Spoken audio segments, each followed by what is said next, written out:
Thank you, Sabrina. Hi, by the way, my name is Daniel Chun, as Sabrina mentioned. Today I'm going to be talking about the college essay. I'm sure this is one of those things that is on the minds of almost every single senior in the room, and it's also one of those things that the younger students are probably afraid of, something that you don't want to think about for the next year or two.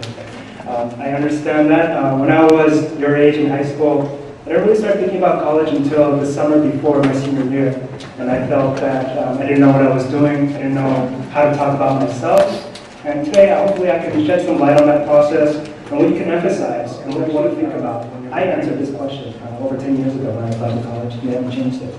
It's quite good. Let's take a look. Describe the world you come from, for example, your family, community, or school, and tell us how your world has shaped your dreams and aspirations. The most important part of this question is not the world you come from. It's really your dreams and aspirations. A lot of students, they'll spend the entire first two-thirds of the essay talking about Monta Vista is X and Y. It's very competitive here. Money grows on trees in Saratoga.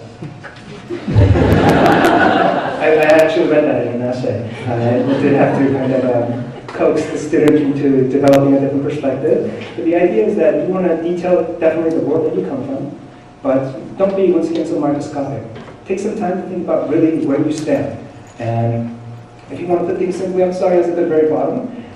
This question, what it's really asking you is, how has your past inspired your future? What have you done in the past? What have you experienced in the past that motivates you to become or do something in the future?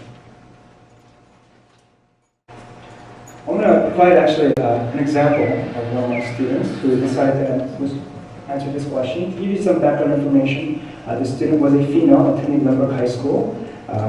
She had very strong grades, but she wasn't exactly sure kind of how to present this world that she came from. We decided on the idea of discussing her grandfather and how her grandfather's lessons basically made her want to become a teacher in essence.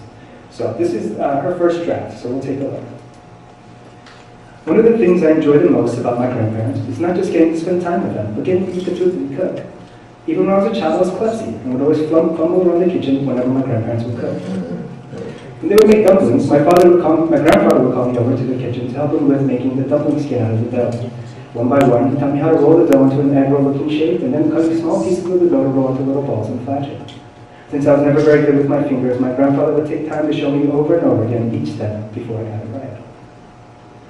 So we get a kind of a small picture into this girl's world, making dumplings with her grandfather. It's a very kind of personal, I don't want to say entirely unique, but it's a very cute story, right? It's something that a lot of people would see and kind of understand. There are a few things that I don't like about this though.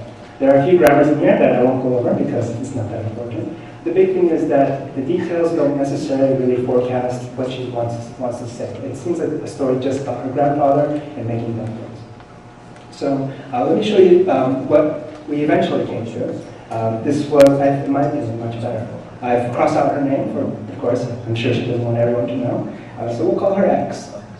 Patience, X. You have to be patient, you don't want to break it apart. My grandfather would say to me as we sat for an hour making dumplings for family dinner. I was never quite good with my fingers, and my grandfather would take time to show me over and over again each step before I got it right.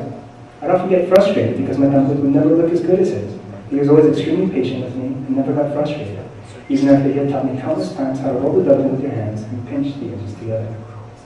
Eventually, I learned how to roll a perfect dumpling, and I thought I had to learn what it meant to be patient, and my grandfather's lessons continued. The reason why I like this paragraph so much more is that it kind of sets up the next idea.